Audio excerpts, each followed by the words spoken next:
This is a story of corporate greed, the governments that didn't stop it and later paid the price. In 1600, the British East India Company was created. By the 1700s, that company had become the biggest corporation ever, even now. Bigger than Apple, bigger than Amazon, bigger than Alphabet Google, bigger than Alibaba of China. And that company had become very used to getting its own way. It had its own military. It collected taxes in India, including pushing opium in China. In 1831, the Emperor of China tried to stop the sale of opium into the country by disallowing any payments.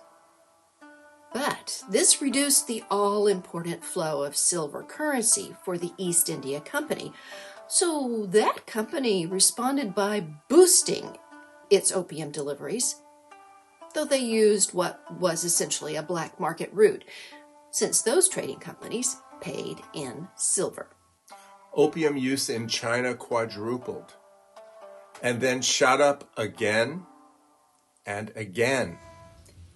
Meanwhile, in the United States, trading companies noticed an opportunity, and they began pushing opium into China from Turkey.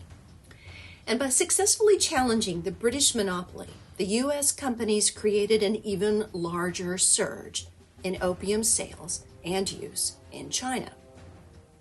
Despite China outlawing opium and burning British stocks in the warehouses, the Chinese populace suffered intensely from the opium addiction. By 1838, China and Britain were at war. But China didn't have a chance against the most powerful navy in the world, and ultimately was forced, with Chinese officials at gunpoint, to cede control of Hong Kong to the British, and that lasted until 1997, and pay compensation amounts and grant a host of other humiliating concessions. China, to this day, marks the lessons learned from those experiences. In recent years, even U.S. stock market traders have speculated that the opioid addiction epidemic in the United States, as well as in Britain, is a straightforward case of karma coming down. There's a further explanation beyond karma for all this.